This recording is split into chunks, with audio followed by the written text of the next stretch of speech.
Miyamura is a lonely loser with no friends who stays as quiet as an NPC until he somehow befriends the school's most popular girl. However, when he shows him his globe and 6 inches of plot twist, she turns into an obedient housewife in hopes of getting clapped by him. It all starts when Professor Yasuda tells his students to make the most of their summer vacation because they'll be studying for college exams next year. He encourages them to go to the beach and says he'll come along too. But a student named Toru boldly says no one wants to go to the beach with their teacher. After class, Yuki admits Yasuda is pretty hot if he quits yapping, and Ori says at least he's a good teacher. She then reveals she ran into him in the hallway, and he told her not to worry about being flat because he'd still tap. Yuki then tells Ori that a guy from another school wanted her contact info, but Ori says no because if he didn't have the balls to ask on his own, he should touch some grass instead of girls. Toru then suggests they hit up a karaoke place, but Ori tells them to go without her.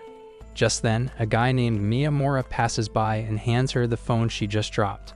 After he leaves, the group comments that he's always so reserved and assumes he must goon to busty goth mommies.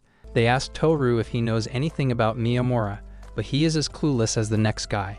Just then, Ori looks at her phone and sprints home, making them wonder if she got a pickup call from her secret boyfriend. When she gets home, she turns on the vacuum and starts cleaning. Following that, she picks up her brother Sota from school, and as she walks home, she sees girls of her age living hot girl summers while she lives tired wife Tuesdays.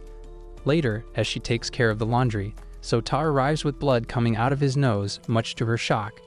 As she tends to him, the guy who brought him home decides to take his leave, but Sota grabs onto his shirt. Ori then asks him to stay for a while so she can properly thank him for taking care of her brother. Later, he explains that Sota fell because a dog barked at him, but he's a smart kid because he quickly told him his name and address. He then calls Ori by her name and says he's impressed at her householding skills, which shocks her. She asks him how he knows her name. Are you being serious right now? I'm Miyamura and we're in the same class. Wait.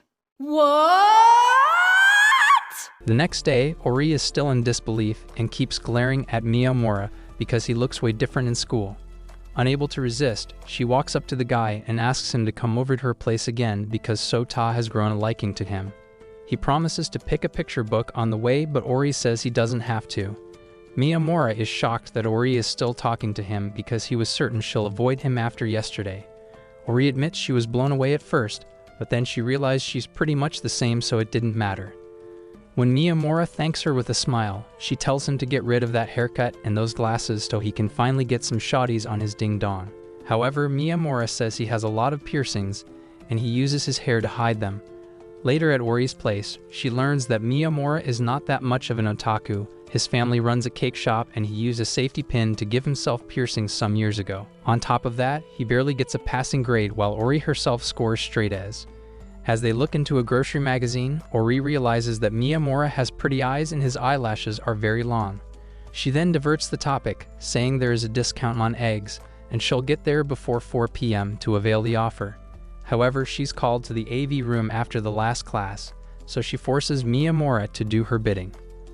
The guy then runs to the store by jumping the school fence over Yuki and manages to grab the eggs in time. At night, he tells Ori that he ran into Yuki on the way, but she didn't recognize him because he wasn't wearing his glasses. Ori mindlessly says she doesn't want anyone else to see that side of him, but then becomes conscious and leaves to get some drinks. To make her feel better, Miyamura says he also doesn't want others to see her in her housewife mode. Ori gets nervous and shoves the glass in his face, frantically telling him to think before speaking. While blushing, she wonders how Miyamura can say such things with a straight face and starts calling him a dummy repeatedly. Miyamura then explains that while he still likes seeing her in school, he prefers seeing her in an apron because it awakens something primal inside him. Days later, Miyamura arrives feeling uneasy, revealing that their upcoming PE class will involve swimming. At first, Ori does not understand why he is so stressed, but then Miyamura lifts his shirt, revealing that his body is covered in tattoos. Although they soon find out that swimming is optional, Miyamura remains anxious and his worries only grow further. While they chat on the class balcony, Toru and Yuki observe from a distance and wonder when and how these two became friends. After Ori leaves, Toru starts a conversation with Miyamura, casually asking if he and Ori are dating. Miyamura quickly denies it, saying they are just friends and wouldn't even make a good couple. Toru is still curious and asks more questions, prompting Miyamura to tease him by asking if he has a crush on Hori. To his surprise, Toru openly admits that he does like her, making Miyamura realize why Toru always seems so fixated on her during class. As they process this, another student reminds them that PE is about to start. In the changing room, Miyamura puts on his winter uniform instead of gym clothes, which confuses Toru. Sensing his suspicion, Miyamura finally decides to show Toru his tattoos and makes him promise to keep it a secret. Toru is initially shocked but soon understands why Miyamura always wears long sleeves, even in the heat. Out of curiosity, Toru moves Miyamura's bangs aside and is even more surprised to see multiple hidden piercings. Later, he asks why Miyamura doesn't embrace this side of himself, and Miyamura admits he got the tattoos and piercings on a whim. Their conversation shifts to Hori, and Toru asks how Miyamura became close to her. Miyamura explains that it all started when he walked her younger brother, Sota, home one day, which led to them spending more time together. Wanting to be upfront, Toru asks if Miyamura is okay with him confessing to Hori. Miyamura has no objections, saying the decision is up to Hori. Later, Toru gets scolded by Yuki for skipping the gym, while Miyamura casually mentions to Hori that he and Toru had a conversation. However, as he walks ahead, Hori asks why he is avoiding him, but Miyamura cannot bring himself to explain. Before she can ask further, Toru suddenly requests to meet Hori after school, leaving before she can respond. Hori plans to pick up Sota, but Miyamura offers to do it so Toru can talk to her. That evening, Toru confesses to Hori in class while Miyamura watches over Sota. When Hori returns, Miyamura braces to die a virgin like y'all, but she asks if he truly believes they are not suited to be a couple.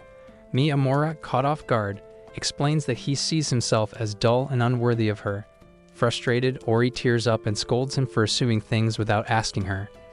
Her emotions turn into anger, and she jokingly threatens to crush his walnut if he ever avoids her again, making Miyamura realize how much she truly cares. She then tells him that she turned Toru down, and when Miyamura says he's a nice guy, she suggests he dates him instead.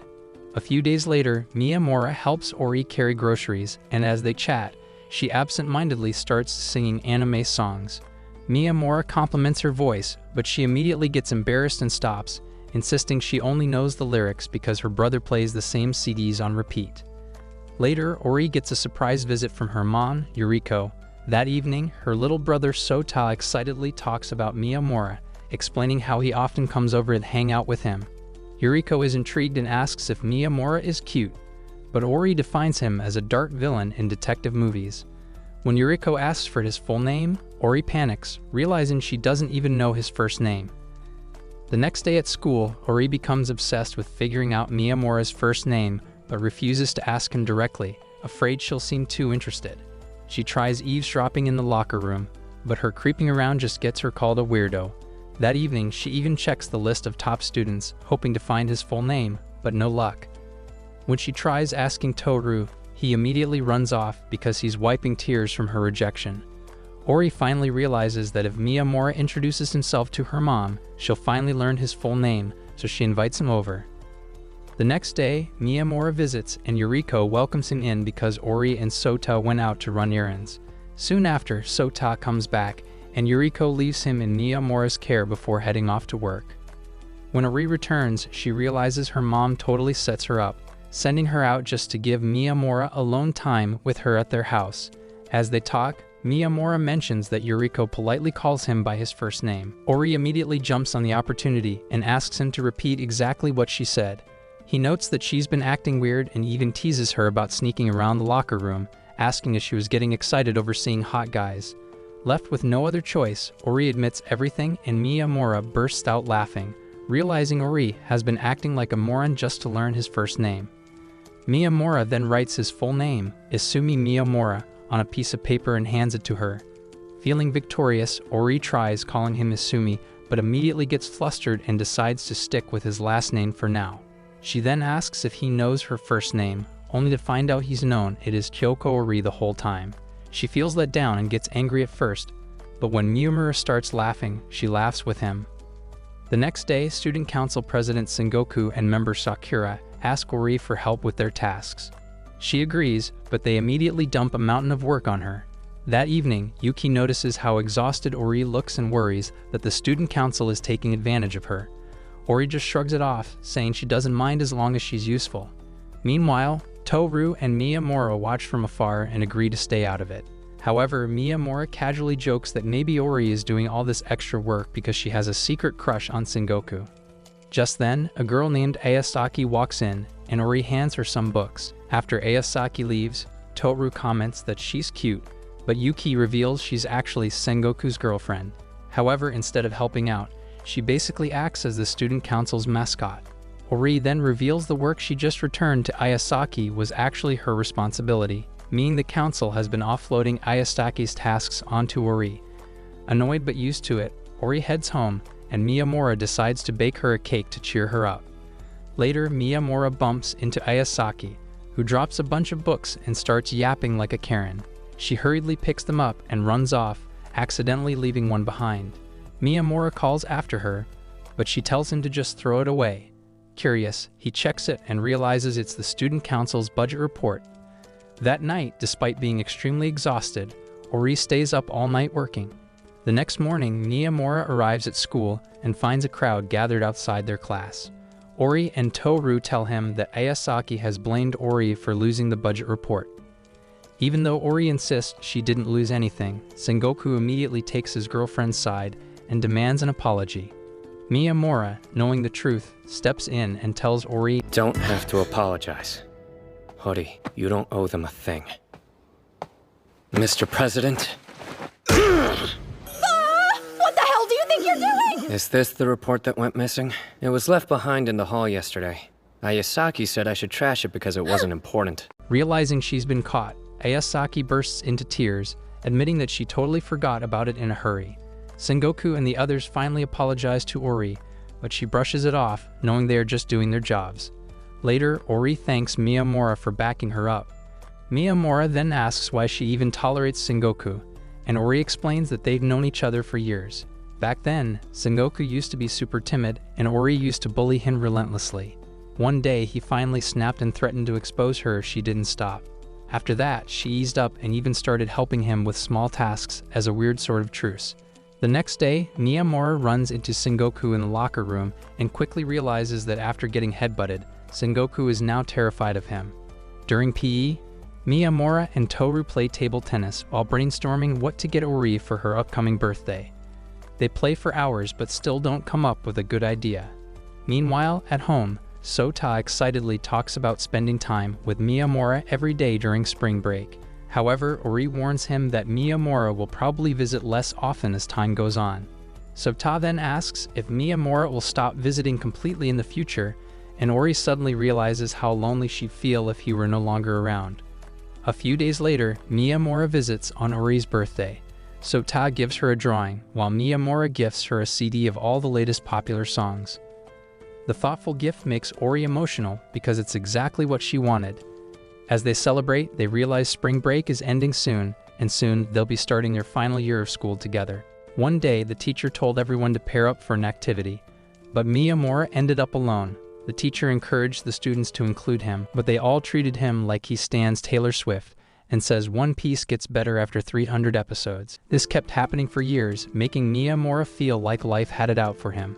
So in a fit of frustration, he went home and gave himself some piercings, hoping it would make him look cooler. In his next school, people still thought he was strange, but then Ori, the popular girl, walked up to him and casually said hi. She pointed out that while everyone thought he was some dark and mysterious loner, he actually seemed pretty normal to her. And just like that, their story kicked off. On the first day of their third year, students crowd around the notice board to check their class placements. Ori feels excited to see she's in class 1 with Yuki. And to her mild surprise, Miyamura and Toru are there too. Soon after, the whole squad, including an anime version of Jacksepticeye named Shu, gathers and starts yapping, and Miyamura realizes he's actually part of a group now. Later, when the teacher tells them to form groups of 4, Miyamura braces himself to be left out again, but before he can react, Ori, Yuki, and Toru sit down with him naturally. While hanging out on the rooftop, Miyamura starts wondering if he can actually call these people his friends. Toru shows up and casually mentions that their next class has been changed from math to economics. He grumbles about how annoying schedule changes are and starts rambling about something else. Miyamura spaces out so hard that when Toru asks for his opinion, he has no clue what they're even talking about. Out of nowhere, Miyamura asks Toru what he really thinks of him. Toru bluntly says that his whole wannabe Sasuke Uchiha act is kind of annoying, but then admits that Miyamura is actually too nice for his own good, which makes Toru feel like he has to look out for him. Also, he's mad that Miyamura looks more smashable than most of the girls at school when he ties his hair up. However, Toru makes it clear that even though he's weird, they're still friends. Later, Ori scolds them for not finishing their report. When she asks what they were doing instead, Toru casually says they were bonding. The next day, Toru and Miyamura run into each other at the lockers, and Toru realizes they still aren't even on a first-name basis. Meanwhile, Sota wakes her up early, begging her to drop him off at school. Since she arrives at her own school way too early, she ends up chatting with Ayasaki. They talk about Miyamura, and Ayasaki playfully suggests that he and Ori look like a couple. Ori immediately denies it, saying they're just friends. Seizing the opportunity, Ayasaki asks if she can have Miyamura slap her kitty. And despite just denying any feelings, Ori suddenly gets possessive. Before things can escalate, two other girls walk into the cafe, and Ori makes a swift exit. That evening, Ori realizes that since her brother is always busy, she and Miyamura spend a lot of time alone together. They decide to watch a horror movie and Ori sits there unhinged, while Miyamura nearly has a heart attack at every jump scare. When the lights suddenly go out, he full-on panics, convinced a ghost is coming for him.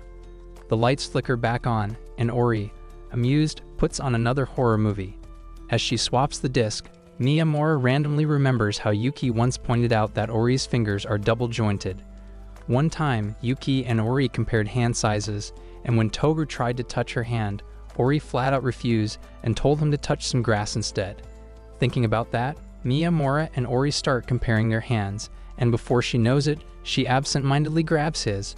Then, out of nowhere, I like you. Your hands! Miyamura starts playing along and says he loves her hands too. The two are about to unlock each other's DLC, only for Sota to come home and unknowingly ruin it. Miyamura takes him to the bath, and the two just wash their hands in awkward silence. The next day, Ayasaki tells Sakura about her conversation with Ori, admitting she was just joking about tapping Miyamura and didn't expect Ori to react so seriously. Toru, who has been eavesdropping, overhears and immediately starts overthinking. Later, Miyamura shows up to class with a massive bruise on his face but refuses to explain. Ori, not one to let things go, pesters him until he admits he got into a fight with Toru. She's ready to scold Toru, thinking he took it too far. But then Toru walks in, looking worse than your mom after a night out at the club.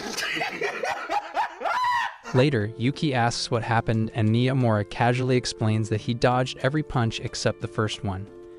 Toru, stubborn as ever, kept trying to hit him, which just led to Miyamura knocking him down over and over. Meanwhile, Ori tries to talk to Toru, but he just complains about getting beaten up. Last night, the fight started because Toru confronted Miyamura about Ori's feelings for him. Miyamura kept brushing it off like it wasn't a big deal, so Toru lost patience and tried using force to get an answer.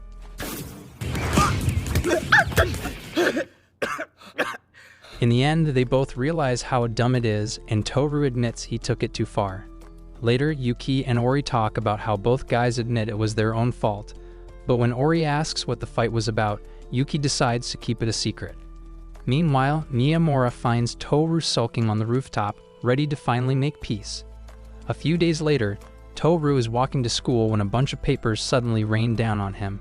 He looks up and sees Sakura leaning out of a classroom window, panicking because her reports just took flight. He picks them up and returns them to her, and she thanks him for the help. Curious, he asks how she handles all the student council responsibilities, and she admits Remy and Sengoku always have her back. Later, Miyamura surprises Toru with ice cream, mentioning that Ori got it for them. Toru's excitement dies fast when he realizes it's melon-flavored, which is his least favorite. Not wanting to waste it, he and Miyamura run into Sengoku and immediately bully him into eating it instead. As Sengoku takes a bite, they all start arguing about whose tongue matches the ice cream color the most. Toru is too cool for their foolery and roasts them for acting like morons. To get back at him, they tease him for having a tongue that can make a woman curl her feet, and Sengoku threatens to tell Sakura about it. Toru asks who that even is, and Sengoku explains she's the green-haired student council girl with giant mommy milkers. Naturally, this leads to Toru and Miyamura clowning on him for always being surrounded by shotties, but Sengoku insists it's all professional. When they start complaining about the summer heat, Sengoku takes pity on them and allows them to use the air conditioner in the student council room. The next day, Toru and the others take full advantage, chilling in the cool student council room. At some point, Hori and Miyamura leave to grab drinks, and while waiting, Aosaki casually asks Toru if those two are dating.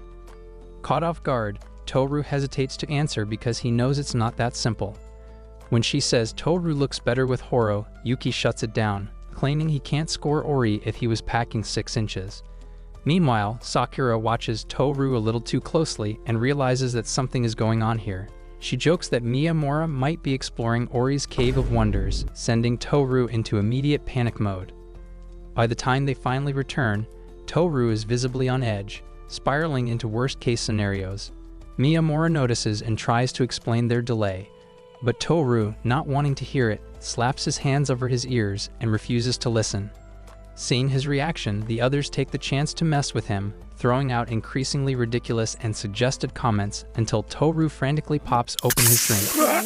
Why is it exploding? Grumbling about his misfortune, he's suddenly handed a cloth by Sakura, who casually explains that their delay had nothing to do with his delusions. In reality, Miyamura just dropped his cola, and they had to clean up the mess. That evening, Miyamura is at Ori's house helping with homework when she mentions her air conditioner is broken. Without thinking, Miyamura shrugs and says he just sleeps bare in the heat. The room goes silent as Ori processes what he just said, then eyes him suspiciously. She blurts out that he totally seems like the type to strip without hesitation, much like your mom, and then demands to see his tattoos. Without even questioning it, Miyamura starts unbuttoning his shirt, which only annoys her more. Determined to fluster him for once, she starts throwing out absurd and suggestive scenarios, but Miyamura is unfazed and hits her with a frustrated. She complains about how he's always so calm, while she starts to get moist just by looking into his pretty eyes. Seeing she's actually self-conscious, Miyamura offers that he'll share something that makes him nervous too. He tells her about meeting up with his old friend, Shindo, and as the two started talking, the guy assumed Miyamura was going over to Ori's place to give her back shots. No matter how many times Miyamura denied it, Shindo refused to let it go, teasing him until he actually got flustered. At the time, he brushed it off, but now, every time someone suggests he and Ori are dating, he can't help but get that same nervous feeling. As he finishes, he gets a call from Shindo, who sends him a picture of him and his girlfriend, suggesting a double date. Without hesitation, Miyamura deletes the message before Ori can see, then calls Shindo, curses him out, and immediately hangs up. Watching him react so strongly, Ori realizes that, despite how close they'd gotten, there's still so much she doesn't know about his past. The next day, Ori is walking home from a grocery run when she unexpectedly runs into Shindo. Meanwhile, Miyamura and Toru see this from a distance. Without warning, Miyamura speeds up, and to Toru's horror, slaps Shindo across the face. Unbothered, Shindo just laughs it off, and Miyamura introduces him to the group, revealing that he's actually a second-year student who got held back. They all end up at a restaurant, where Miyamura reminisces about how they met. Years ago, Miyamura was a total loner until one day Shindo, who couldn't even remember his name, started talking to him. That small conversation led to them bonding over a favorite singer. Even when his friends warned him that Miyamura looked like the type who gooned to thick goth mommies, Shindo ignored them and stuck around. Thanks to him, that era wasn't as miserable as it could have been for Miyamura. Thinking about it, Miyamura realizes school isn't bad either because of Ori. The next day, Ori comes down with a fever which freaks Sota out. When she tries to get ready for school anyway, he forces her back into bed, pleading with her not to die while he's gone. After taking medicine, she falls into a restless sleep, dreaming about all the times her mom left for work when she needed her most. When she wakes up, she sees Miyamura sitting by her side, who rushed over as soon as Sota said she was dying. He reassures her before standing to leave, but she weakly asks why he's abandoning her. Confused, Miyamura tells her he was just going to the kitchen for water. Realizing she's feeling fragile, he takes her hand and promises to stay as long as she wants. Thinking she's asleep? Also, I'm in love with you, Hori. Have been for a while. If you need anything, call or text me. The moment he's gone, Hori bolts upright with her eyes wide open and can't believe he actually confessed. At that moment, she does not know what to do, so she decides to pretend that she was sleeping the entire time so they can stay as they are for a little longer. The next morning, Hori decides she's just not in the mood to deal with school, so she fakes being sick and stays home, using the time to think about Miyamura's confession. As she replays the moment over and over in her head, Sota barges in and tells her that he saw Miyamura hanging out with some girl. That alone is enough to make Ori's mind spiral into all sorts of unnecessary scenarios, but she decides to keep calm and not jump to conclusions. However, when Sota casually throws in the fact that they were arm in arm, it suddenly feels like all logic goes flying out the window. That night, she sits on her bed, phone in hand, debating whether or not to text Miyamura and just ask him directly, but then she decides it's easier to stay a lonely virgin. The next day, when she walks into class, Toru immediately approaches her and tells her that Miyamura has been really worried about her. Instead of feeling reassured, she just feels even more conflicted, so she avoids the problem entirely. She picks a seat far from Miyamura and pretends she doesn't notice his glances. Later, when class ends, Toru casually mentions to Miyamura that Ori seemed tense and kind of distant, almost like she was deliberately ignoring him. Miyamura, of course, already knows exactly why she's acting this way but just shrugs it off. After school, Ori sneaks into a locked room where she's sure she won't be found, but Miyamura catches her in the act almost immediately. She panics and tries to make a quick getaway, but he suddenly asks if she had been awake that time when he whispered that he loved her. The unexpected question makes her freeze, but instead of answering, she asks him about the girl he was hanging out with. Miyamura immediately asks if she's talking about Chika, completely ruining her plan of making him look confused.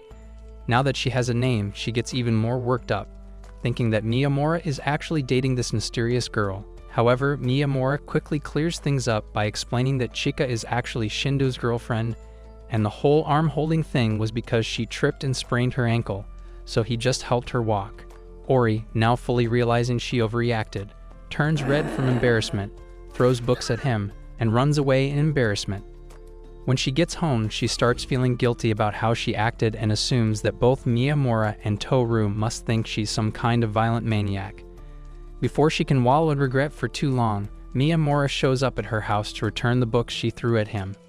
Ori, now speaking hesitantly, makes it obvious that she feels bad, and Miyamura quickly picks up on it. They both awkwardly apologize at the same time, clearing up the misunderstanding once and for all. As their conversation naturally shifts, Miyamura admits that he had been scared to hear her response to his confession, worried that she might not feel the same way. Just as Ori is about to say something back, the moment is completely ruined when her long-lost father, Kyosuke, who never returned from the supermarket, suddenly walks in, casually asking about Yuriko as if he hadn't been gone forever. He immediately turns his attention to Miyamura, completely ignoring everything else, and compliments his piercings like he's the coolest guy in town. Before he can say anything else, Ori shuts him down with a swift kick, making him drop his cigarette in shock. Kyosuke decides to interrogate Miyamura like a protective father should. He starts off by asking if Miyamura has any siblings, and upon hearing that he's an only child, jokingly tells him to stay away from Ori. However, he immediately takes it back, laughing and admitting that he's just messing around. As they continue talking, Miyamura asks why Ori calls her own father by his first name Ori, and Kyosuke just reminds him that Ori is actually their family name, suggesting that maybe Miyamura should start calling her Kyoko instead. But then, he immediately contradicts himself, saying that it'd be way too weird to suddenly switch names now. Eventually, Kyosuke gets straight to the point and asks Ori if Miyamura is actually her boyfriend. Unlike before, when she would have been too flustered to answer, she confidently says yes this time. Kyosuke pretends to be devastated, claiming he just can't accept their relationship because Miyamura's hair is too long.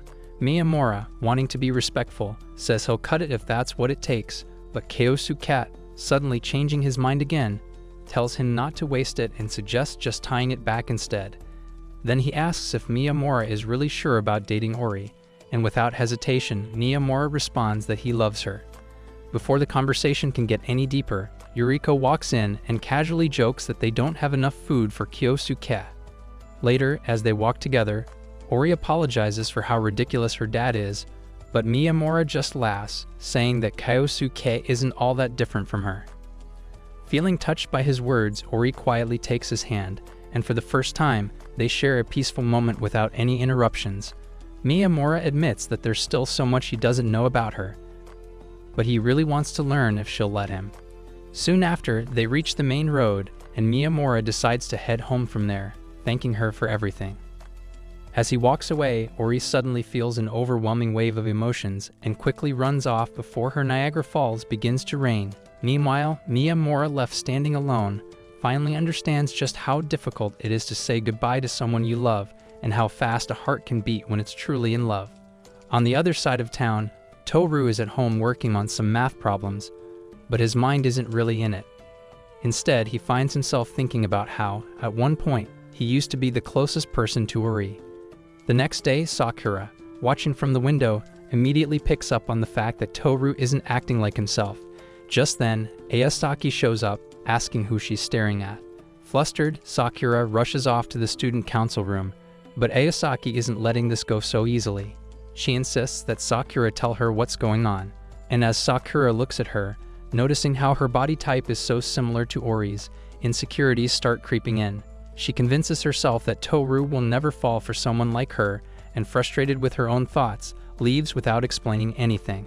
However, as she walks away, she realizes that no matter what she feels about herself, Ayasaki has always been there for her, never once judging her. Gathering her courage, she rushes back and finally admits that she likes someone but isn't confident about how she looks. Seeing Sakura, usually so calm and composed, blushing and flustered, Ayasaki can't help but smile and tell her she actually looks cute, making Sakura feel just a little bit better. Later, Ori and Miyamura run into Toru and Shu. While Shu keeps Ori busy with English questions, Toru takes the chance to patch things up with Miyamura. Later, as Miyamura studies, Ori mentions that Sota made a friend named Isumi, which is also Miyamura's first name. When Miyamura asks her to call him that too, she immediately scolds him for making things weird. The next morning, Sota asks Kyosuke how long he plans to stay, but Kyosuke causally brushes off the question like it doesn't even matter. Later, when Yuriko asks him the same thing, he dramatically wonders if there's even a place for him in this house anymore, acting as if he got pumped and dumped by his own family. Just then, Ori comes home from school with Miyamura, and the moment Kyosuke lays eyes on him, he doesn't even recognize the poor guy. Seeing how Miyamura is already sweating from just existing, Kyosuke decides that the best solution is to drag him into the bath with him. Despite Miyamura's protests, Kyosuke shoves him straight into the bath, and the next thing Ori hears is her father screaming his lungs out, probably convinced Miyamura is secretly part of the Yakuza because of his tattoos. Later, as the evening rolls in, Miyamura realizes it's already past 8 p.m. and thinks it's time for him to head home, but the family insists that he stay over. Somehow, this results in Miyamura and Kyosuke sharing a room for the night, and instead of just letting the poor guy sleep, Kyosuke decides to interrogate him about his daughter. When Miyamura explains how Ori doesn't judge people based on appearances, Kyosuke, feeling oddly touched by this revelation, just passes out right then and there like he's had some kind of spiritual awakening. The next morning, Miyamura wakes up to Ori barging into the room wearing gym clothes, pulling up the curtains without a shred of mercy. Soon enough, the two of them get ready and start heading to school together, completely unaware that some of their classmates happen to see them leaving the house at the same time. As expected, word spreads like wildfire, and before they know it, they are out here getting shipped harder than Amazon packages. Toru and Yuki are both incredibly annoyed that they have to listen to people talk nonsense about their best friends, though Yuki takes it a little harder than necessary. Meanwhile, Ori finds herself dealing with a bunch of guys she had previously rejected, while Miyamura does his best to keep a low profile and avoid unnecessary attention. The next day, Miyamura walks into class, only to be met with a sea of shocked faces, and when he stops next to Ori, she can't believe her eyes because he's cut his hair short. Instantly, the BTS fangirls in the class start drooling over him like he's suddenly the hottest thing they've seen after V. But before they can get too bold, one cold glare from Hori is enough to remind them that Miyamura's cakes belong to her. Meanwhile, Shu, the king of unnecessary theatrics, reacts as if the world is ending. And just as he's handing Miyamura a CD, Toru notices a girl sneakily taking a picture of Miyamura with her phone. Later, when Miyamura and Hori arrive home, he gets yet another over-the-top reaction because of his new hair. As they run into Shindu, he starts crying like he's mourning the death of the old Miyamura. After wiping away his imaginary tears, Shindu excitedly reveals that he recently won a giant bag of candy in some contest and wants to share it with them. As they sift through the different flavors, Miyamura learns that Shindu absolutely despises the cheese-flavored ones, so naturally he makes him eat one just for the laughs. As Shindu turns away, crying over the horrible taste, Hori tries a candy that tastes like literal clay and immediately regrets it. Before she can even react, Miyamura casually steals it right out of her mouth and leaves the room to get some water for Shindu. The following day, Miyamura notices a girl staring at him with a face full of resentment, but for the life of him, he has no idea who she is. Meanwhile, as Hori and Yuki walk through the hallway, the same girl suddenly appears and demands confirmation about the rumors. Once she gets her answer, she bolts away and starts stalking Miyamura like some kind of horror movie villain. When Miyamura finally stops and confronts her, she straight up asks him when he's going to break up with Hori, to which he responds, without hesitation, never. That's when she introduces herself as Sawada from class 2 to 5 and dramatically vows to return as if she's some anime villain planning her next move. Later, as Miyamura tells Hori about the strange encounter, Sawada appears once again, acting all high and mighty. However, before she can get too confident, Hori quickly reminds her exactly who she's dealing with, which leaves Sawada completely flustered. It turns out she isn't actually in love with Miyamura, she's just madly obsessed with Hori. Toru, who has been eavesdropping on the whole conversation, immediately jumps in just to enjoy the chaos. Hori, already exhausted, begs Miyamura to save her from Sawada's relentless grip, but no matter how hard he tries, she keeps pulling Hori right back. As the battle for Hori's affection rages on, Toru, finding the whole situation way too entertaining, decides to text Yuki, telling her to come and witness it firsthand. Sawada refuses to let go of Hori until the class bell rings, forcing Miyamura to physically drag her to class. After school, as Miyamura walks out alone, he is once again startled by Sawada, who, despite everything, is still determined to find Hori. When she learns that Hori went home early, she starts following Miyamura like a shadow. They take the exact same route, walk into the exact same building, enter the exact same elevator, and that's when they both realize that they're actually next-door neighbors. As if things couldn't get weirder, Sawada suddenly remembers she left her key in her school locker. So Miyamura invites her inside and offers her some cake. As they chat, she asks if he ever gets visitors, and he admits that even Hori doesn't come over often. Curious, she asks if he has any siblings, and Miyamura says he's the only child. Sawada, laughing at his misery, mentions that she assumed he had a little sister because of how well he handled things, which sends Miyamura into a fit of laughter. However, the mood shifts when Sawada gets a little sad and mentions she used to have a brother. Just as quickly, though, she takes it back, claiming she was just joking. Not long after, her parents call, telling her to return home, and before she leaves, Miyamura casually tells her she's welcome to drop by any time.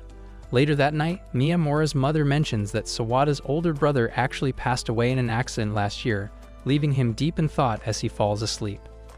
The next day, Miyamura notices that she's back to following him again and tries to tell her off, but when a couple of guys start teasing her, she immediately latches onto Miyamura for protection. Without a word, Miyamura shoots the boys a cold glare, scaring them off instantly, and the two decide to wait for Hori together. Later that evening, as Hori and Miyamura watch a movie at her place, they come across a scene where a girl plans to kill her own father. Without missing a beat, Hori turns to Kyosuke and tells him she relates to the character, scaring him so badly that he immediately runs out to buy cigarettes. Seizing the moment, Hori questions why Miyamura never makes a move on her, not realizing that he has no idea she's waiting for him to take the lead. Just as he leans in for a kiss, Kyosuke bursts back in, asking for change, completely ruining the moment.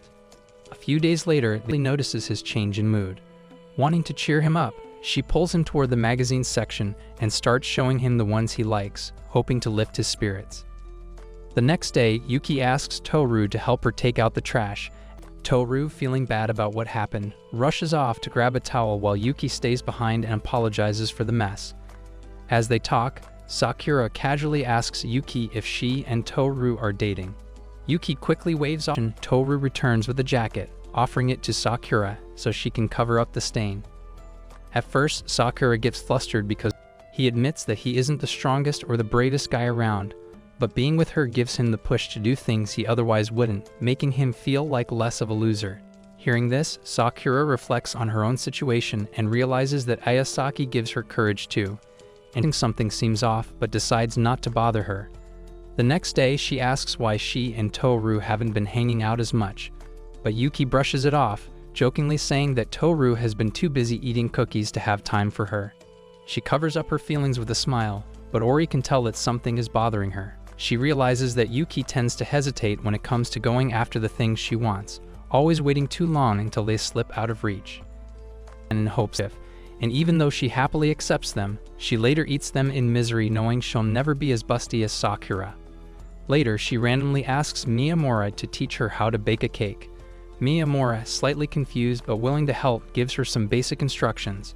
A week later, she returns with a batch of cupcakes, but unfortunately, they're completely burnt. She asks Miyamura and Ori not to say anything to Toru. Days later, everyone finds out that Miyamura is out of town visiting his relatives and won't be back for a whole week. That night, Miyamura texts Ori to let her know he arrived safely, but soon realizes his phone battery is about to die. Unfortunately, he left his charger at home, meaning he won't be able to contact her at all. Meanwhile, Ori anxiously waits for his messages. He bolts out of his house to find her, and the two finally meet in front of the elevator. Ori doesn't hesitate for a second and pulls him into a tight hug, overwhelmed with relief. At that moment, she truly understands how. The next day, the girl Miyamura absolutely hates horror movies. The other girls immediately start giving her advice on how she can use that to make him give her back shots, so she decides to put their suggestions to the test the next time he comes over to watch a movie. However, all their advice ends up backfiring spectacularly, leaving Miyamura more terrified than ever. Feeling embarrassed, Ori flops onto her bed, lamenting her failed attempts to score some action. But Miyamura reassures her that he fell in love with her just the way she is, making her realize that she never needed to try so hard in the first place.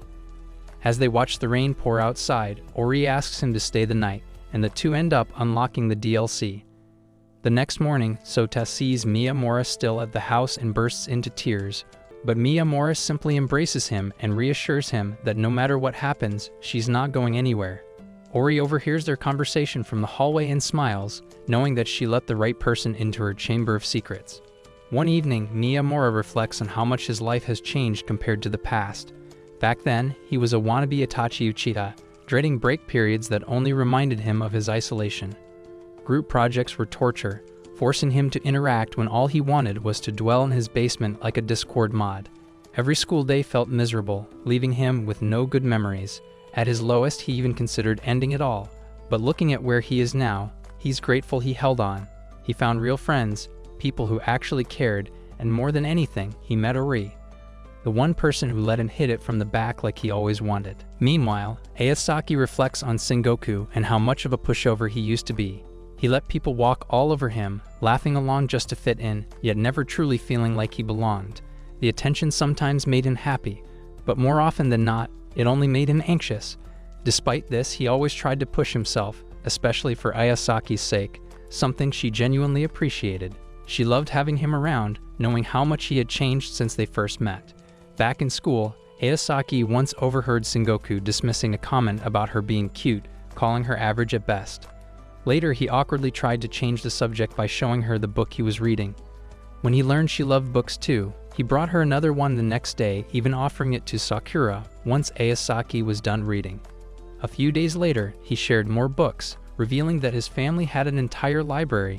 Intrigued, Ayasaki mentioned how cool that was, prompting Sengoku to invite her over. During her visit, she found an old book about the apocalypse and started flipping through it. When Sengoku asked how she'd spend her last day if the world were ending, she instantly replied that she'd eat every dessert possible. As they chatted, he suddenly complimented her ponytails, making her feel unexpectedly warm inside. The next day, she returned the books, and their end-of-the-world discussions continued. Sengoku randomly mentioned that his friend Kanioka had a crush on her, but Ayasaki brushed it off and asked if she could visit again. Later in the library, Sengoku was picking out books for Ayasaki when she suddenly asked what he would actually do if the world ended tomorrow. Without thinking, he blurted out that he'll confess his feelings to her before turning into dust. His face turned bright red, and Ayasaki, realizing what he meant, simply smiled and told him she liked him too.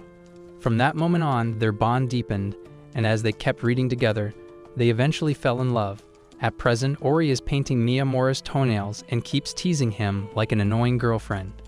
Knowing full well she retaliates, he jokingly puts his foot on her head, only to drop to his knees and apologize immediately. Ori tells him it's fine, pointing out how aggressive he is with the boys yet so gentle with her. She tells him not to hold back, making Miyamura question if she secretly enjoys getting slammed like a WWE wrestler. The thought sends Ori's mind spiraling, and before she knows it, she's blushing at the idea of Miyamura being a kinky gorilla. The next day, Miyamura enters the classroom acting oddly cheerful, making Toru and Shu suspicious. When Sengoku arrives to borrow his math notebook, he also notices something is off. Turns out, Miyamura is trying to practice being overly nice to the boys so he can work up the courage to yell at Ori for once. Later, when he and Ori are alone in an empty classroom, he tries to act aggressive, but just as he's about to pull it off, a group of girls walks in and immediately assumes he's being abusive. Meanwhile, elsewhere in the hallway, Yuki has a conversation that leaves her looking uneasy. Later, as Miyamura and Ori discuss rumors about their violent love story, they notice Yuki seems distracted. When they ask what's wrong, she reveals that someone recently asked her out, but she has no idea how to turn him down. She doesn't even know much about the guy, but she has to admit he's confident. Not wanting to hurt his feelings, Ori suggests that Yuki pretend to date Toru for a few days till the guy will back off. Yuki hesitates, worried Toru will hate the idea, but Miyamura calls him up immediately. And to her surprise, Toru agrees to play along. Later, Yuki reveals that the guy who asked her out is Yanagi from Class 6. Toru suggests she find someone better looking for the role, but Yuki reassures him that he's actually hotter than Yanagi. With that, Toru grabs her hand, and they walk outside to meet Yanagi while Ori and Miyamura watch from the balcony. When Yanagi finally shows up, he apologizes for being late, explaining that his teacher needed him. The moment Ori and Miyamura see him, they're stunned to see that he's ridiculously attractive. Toru feels self-conscious knowing all too well he is leagues behind Yanagi, but fortunately for him, Yanagi assumes Yuki is already dating Toru and leaves with a smile. The second he's gone, Ori rushes down to Yuki, demanding to know why she rejected such a beautiful man. Yuki simply shrugs, saying she's not into guys like that, though in reality, she's just hiding her feelings for Toru. Later, Ayasaki tells Yuki that while Yanagi may be incredibly attractive, his eyesight is so bad that he's basically blind, often bumping into walls like an idiot. Curious, Yuki approaches Yanagi and suggests he must have mistaken her for Ori, who is way more attractive. Yanagi, however, confidently replies that he wasn't mistaken at all, and he's actually had a crush on her for a while now. The next day, Ori decides to mess with her favorite punching bag, also known as her boyfriend, so she decides to braid Miyamura's hair just to see how he reacts. Of course, a bunch of girls come up to him, complimenting his new look. Now, normally, Miyamura wouldn't pay much attention, but the moment he so much as acknowledges their existence, Ori immediately gets pissed off and smacks him. Without giving him a reason, she storms out of the classroom, leaving him standing there completely lost. However, just as she's about to disappear from view, Miyamura catches Mizochi, one of their classmates, watching the whole thing unfold with a weird look on his face. Not wanting to make things worse, he quickly chases after Ori to try and calm her down, only for her to explode into a full-blown tantrum about how those same girls who are now being all nice to him were the ones who treated him like an NPC before he got his new haircut. As they're walking and Ori continues venting, they pass by Tanihara, the same guy who used to be a villain who constantly pestered Miyamura and even told Shindu to stop being friends with him. Turns out, some things never change because Tanihara and his friend immediately start picking who constantly pestered Miyamura, and to make things worse, They even throw some mean comments Ori's way. Unfortunately for him, he's an idiot, and Ori, who was already on edge, takes all of her built-up frustration out on him, absolutely wrecking him on the spot. After that, she finally feels satisfied. Later that day, Shindu goes to grab some food at a restaurant when he unexpectedly runs into Tanihara, who now looks like he just got out of a street fight with his face all bruised up. Naturally, Shindu asks what happened, and Tanihara, still in disbelief, explains that he ran into Miyamura, and out of nowhere, his crazy girlfriend gave him a beatdown for messing with him. When Tanihara asks who that girl even was, Shindu tells him that it was none other than Ori, and warns him not to try anything funny with Miyamura again unless he wants to get bodied. Meanwhile, Miyamura is at Ori's place helping her wash dishes when she suddenly notices he's looking kind of down, so she asks him what's up and tells him to cheer up.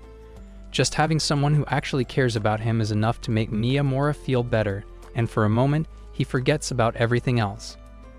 The next day, Ori is back at it again, begging Miyamura to be a little rougher with her like he was last time, but he keeps refusing. Just then, Shindu suddenly shows up out of nowhere, startling Miyamura. Jokingly, he says he just couldn't sit back and watch a girl as pretty as Ori beg for something like this, and Ori, playing along, complains that Miyamura doesn't love her anymore, making the situation even funnier. Shindo, taking it a step further, tries to get all 30 with Ori just to mess with Miyamura, but she immediately shoots him down with the coldest, most uninterested expression ever. Miyamura tells Ori they should get going, but she insists that he should make her move. Giving in, Miyamura finally grabs her hand and aggressively pulls her along, scolding Shindu as they leave, leaving the poor guy completely confused about what just happened. Meanwhile, Tanihara and his crew are wandering around near a convenience store when they spot Ori approaching, and the moment they see her, they all start internally panicking. One of the guys who hasn't met her before tries to talk trash, only for his own friends to immediately shut him up like. In a desperate attempt to avoid another beatdown, the guys start pretending to pick up trash from the street, hoping Ori doesn't see them as a threat. Tanihara mutters that Ori is an absolute menace, but then, to his horror, he sees Miyamura casually slapping her, and she actually likes it. On the other hand, Tanihara is still struggling to process how Miyamura, the same guy he used to clown on back then, is now somehow bagging girls. As Miyamura and Ori arrive home, Sota announces he's heading out, and Kyosuke reminds him to be back by dinner.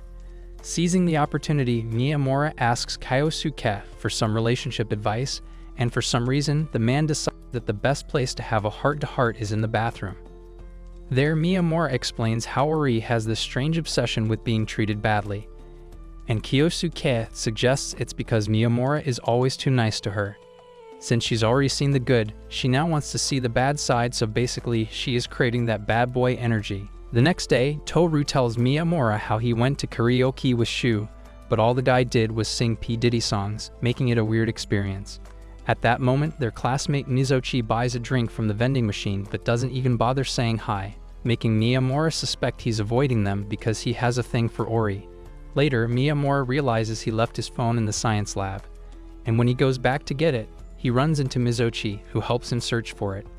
After a while, they realize the phone was in Miyamura's back pocket the entire time, leaving Mizochi frustrated. That night, Tanihara has a bizarre dream where he and Miyamura are trapped in a small room surrounded by rabbits, and when he wakes up, he suddenly wants Miyamura's number. After getting it from a friend, he calls, but Miyamura doesn't answer, making him think he's being ignored. The next day, he visits Miyamura's mother's bakery, but finds out they're about to close, so he decides to come back later. Before leaving, he mentions the call, and Miyamura reveals his phone was broken, meaning he wasn't ignoring him after all. Seeing Miyamura's kind smile as he says goodbye, Tanihara starts realizing maybe the guy isn't as lame as he always thought. One day, the weather starts getting colder as the days go by, and Ori decides to start wearing a scarf to keep warm. Just then, they run into Tanihara, who casually says hi, and for some reason, Ori starts throwing hands at him because she's just mad that Tanihara has been getting a little too friendly with Miyamura lately. Tanihara quickly assures her that he and Miyamura aren't nearly as close as she's imagining and tells her she should be keeping an eye on Shindu instead, since that man practically spends half his nights at Miyamura's place. Right on cue, Shindu himself appears out of nowhere, proudly boasting about all the times Miyamura has stayed over at his place like they're a married couple. Sensing that things are about to get violent, Tanihara quickly yanks Shindu away before Ori gives him a reason to file for insurance. Once they're gone, Ori starts overthinking, suddenly worried that some random guy might steal Miyamura from her, and tells him that if he ever decides to fall for someone else, it better be a girl and not a dude. The next day at school, Miyamura walks up to the boys and tells them to keep their distance from him or Ori will haunt their dreams. One evening, Yuki is out shopping with her little sister when she unexpectedly runs into Yanagiya, who's finally decided to wear glasses. Curious, he asks her what she's doing, and Yuki explains that she's picking up some art supplies for her sister. A moment later, her sister appears, and Yuki introduces her to Yanagiya. She immediately asks if the two of them are dating, but gets disappointed when she learns Yuki dumped such a pretty guy. Embarrassed, Yuki apologizes for her sister's bluntness, but Yanagiya doesn't seem to mind. In fact, he's actually happy to see her outside of school for once. However, not wanting to stir up any unnecessary drama with Toru, he quickly excuses himself. However, Yuki gets all sad that her relationship with Toru was merely a lie. Later, she meets up with Ayasaki and tells her that Sakura asked her if she and Toru were really dating, and Yuki couldn't bring herself to tell her the truth. She wants Ayasaki to tell her the truth, but Ayasaki refuses because she knows Yuki wants to get clapped by Toru. Recalling her conversation with Sakura, Yuki remembers how her lips trembled as she hesitated to answer, which just made her want to come clean even more. After Ayasaki leaves, Yuki is left to drown in her own despair, knowing that Toru only sees her as a friend. She reminisces about the first time he held her hand, even though it was all part of their fake act, and remembers how she selfishly asked him to keep it up for just a little while longer. Deep down, she had been hoping that if they kept pretending, Toru would eventually develop real feelings for her, but now she realizes how messed up that thinking was. A few days later, Ori and the others notice that Yuki hasn't been coming to school. While Miyamura assumes she's just sick, Ori isn't convinced since Yuki hasn't even responded to any of their messages. Meanwhile, at home, Yuki's little sister keeps nagging her to go back to school, but Yuki just stays silent. Seeing her like this, her sister reminds her of how she always holds back instead of asking for the things she wants and tells her she should start speaking her mind. To lighten the mood, she also tells Yuki to keep baking cookies and cupcakes because the last batch she made was surprisingly decent. After thinking things over, Yuki finally decides to turn on her phone and is immediately bombarded with a ridiculous number of messages from her friends. As she scrolls through them, she comes across one from Toru. In it, he casually mentions that Sakura confessed to him. The second she reads it, her whole world stops. Despite the gut-wrenching feeling in her chest, she tells herself to move on and resolves to return to school the next day. She acts normal around Ori, pretending like nothing is wrong, but Toru isn't buying it. Sensing that something is up, he pulls her aside for a private chat on the school rooftop. Yuki assumes this is the moment where he'll finally tell her they don't need to keep up their fake relationship anymore, but instead, he brings up Sakura's confession. He reveals that Sakura actually told him not to answer right away because she still believes he's dating Yuki. Frustrated, Yuki asks why he didn't just clear up the misunderstanding, to which Toru responds that he didn't think it really mattered. Feeling bold, she then asks him if he would have ever considered dating her if they weren't pretending. Toru, caught off guard, awkwardly admits that he thinks she's out of his league. Trying to change the topic, Toru asks why she hasn't been baking any cookies lately, but Yuki's mind is too preoccupied with other thoughts. She reflects on how Sakura had slowly mustered up the courage to confess to him after baking him cookies, while she, on the other hand, had only been running away from her true feelings. The idea of Toru being with Sakura makes her heart ache, but what scares her even more is the thought that he might never understand how much she truly likes him. As the conversation drifts, Toru mentions how it's the coldest day of the year and that he's hoping for snow. Yuki reminds him that snow also means they'll have to deal with the pain of shoveling later, but Toru just keeps passionately defending his love for the snow. Watching him get so worked up over something so simple actually makes Yuki feel warm inside, and for a brief moment, she forgets about her sadness. Meanwhile, Sengoku starts suspecting that Sakura has a boyfriend since she's been in such a good mood lately. Ayasaki tells him it's actually the opposite before walking off without further explanation. Later, as Sengoku is cleaning the student council room, Sakura walks in with a bright smile, looking noticeably more cheerful than usual. She approaches the window, glancing outside, and suddenly notices Yuki handing a drink to Toru. For a second, she completely spaces out, the smile disappearing from her face. Sakura turns on her heel and quietly starts to leave, but Sengoku, picking up on her shift in mood, stops her and asks what's wrong. She confesses that she was rejected before she even had the chance to properly ask her crush out. Sengoku, taken aback, doesn't know what to say at first, but as he tries to offer her some words of encouragement, Sakura, unable to hold back anymore, finally breaks down, letting out all the emotion she had been holding in. One day, Hiro realizes that most of them are only children, but Toru catches everyone off guard by revealing that Shu actually has a younger sibling. A few days earlier, Shu had invited Toru over to his place, and Toru was left speechless when he discovered that Shu had a younger sister. On top of that, he was acting super composed in front of her, as opposed to his usual clown-like behavior. Just as they're discussing this, Shu bursts into the room, hiked up and asking if they want to grab burger fries after school, only to get immediately scolded by the girls for his usual reckless enthusiasm.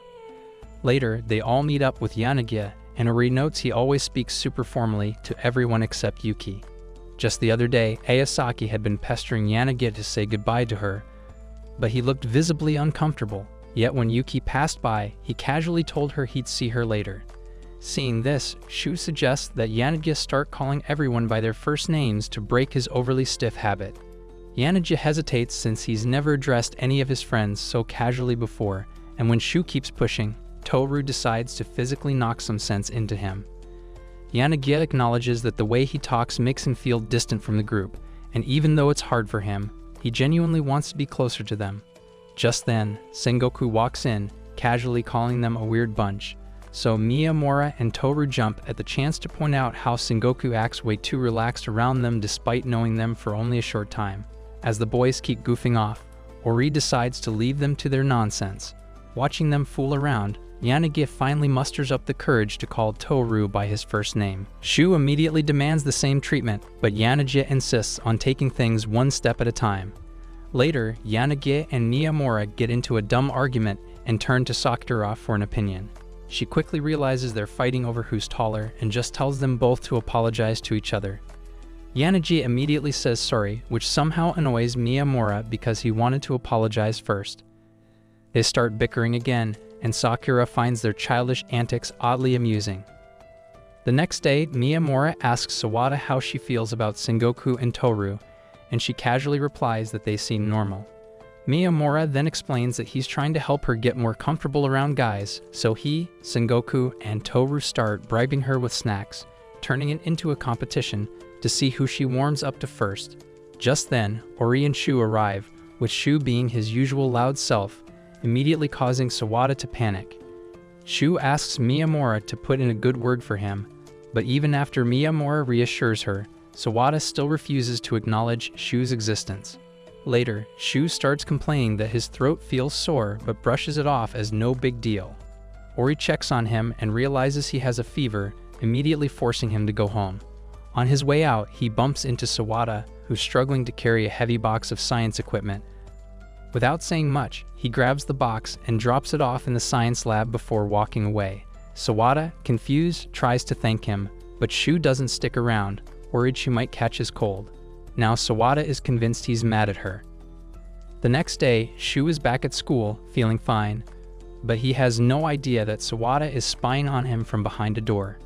Sakura catches her and asks what she's doing, and Sawada admits she thinks Shu is angry at her. Sakura, however, points out that she's never actually seen Shu mad at anyone and reassures her that she's overthinking it. Just then, Shu steps out of the room and, as usual, starts loudly chatting away upon seeing Sawada. She immediately panics and calls him annoying before sprinting off again. As Shu wonders aloud why she always runs away, Sakura notices Sawada peeking at him from behind a wall, clear proof that she's slowly warming up to him. Meanwhile, Shu's younger sister, Moto, has been hoping to enroll in East High, but she finds out her grades aren't good enough. When her teacher tells her to aim for a different school, she gets really upset and locks herself in her room. When Shu gets home, she refuses to come out or even eat dinner. Eventually, she tells him what happened, and Shu, in a rather calm fashion, tells her that bad grades are no excuse for starving herself. He asks which school she applied to, but Moto hesitates, worried that he'll just laugh at her. After some pushing, she finally admits she wanted to get into East High, but doesn't have the grades for it.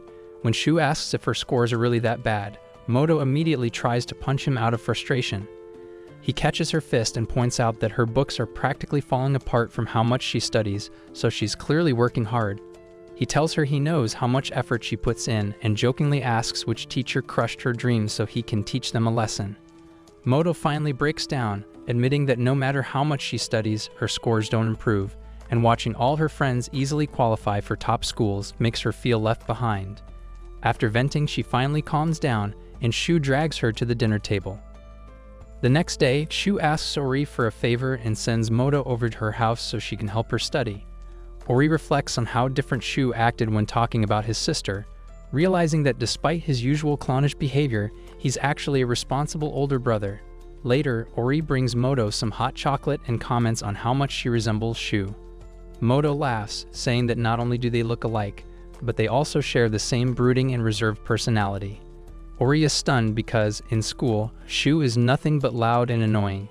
Meanwhile, Sota asks Miyamura who the green-haired girl is, and Miyamura explains that she's Shu's sister. To make her feel welcome, they bake banana cupcakes for her.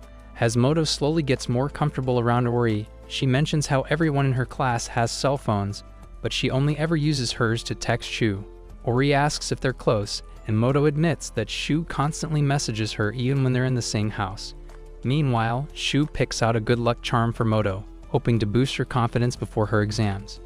As Christmas gets closer, Kyosuke asks Hori to invite Miyamura over for the holiday, but when she brings it up, Miyamura tells her he'll be too busy working at his family's bakery and probably won't make it. Hori doesn't want to pressure him, so she says it's fine. But Kyosuke and Sota aren't having any of it and keep pushing him to come over until he gets so overwhelmed that he straight up runs away just to escape them. Meanwhile, Toru is out with Shu and Sengoku when he starts rambling about his crush on Hori, and in the middle of his non-stop talking, he accidentally lets it slip that he and Yuki aren't actually dating. Sengoku immediately gets mad because Sakura had cried in front of him about it, but before he can get too worked up, Toru admits that he actually does like Yuki, which makes Sengoku tell him that as long as they're both fine with staying a hopeless virgin, he should just go with it. The next day, Yuki randomly asks Toru if she can come over to play games, and he agrees after acting like an idiot. Yuki, confused but still down, shows up at his place, but once inside, Toru starts acting sketchy and tells her to be quiet, making her think he's trying to avoid his parents. Then, to make things even weirder, he locks the door and takes off his tie, which makes Yuki freak out because she thinks he's trying to swipe her V card. Noticing she's uncomfortable, Toru sighs and unlocks the door, telling her to relax because he's not about to do anything weird. Yuki is still flustered and tells him she feels safe around him, which makes both of them turn red. Right at that moment, Toru's mom barges in, but he desperately tries to keep the door shut to stop her from seeing Yuki. She refuses to back down, so Yuki awkwardly offers to leave, but Toru firmly tells her to stay. When the woman finally steps inside, she happily greets Yuki and then leaves to get them snacks, only for Toru to casually reveal that it isn't his mom, it is their housekeeper, Yashiro, who always bombards him with annoying questions about Yuki, which is why he was trying to avoid her. Before he can even breathe, Yashiro walks back in to ask if they want shortcake or cheesecake, and when Yuki picks cheesecake, she gives Toru a knowing look and warns him not to try anything funny.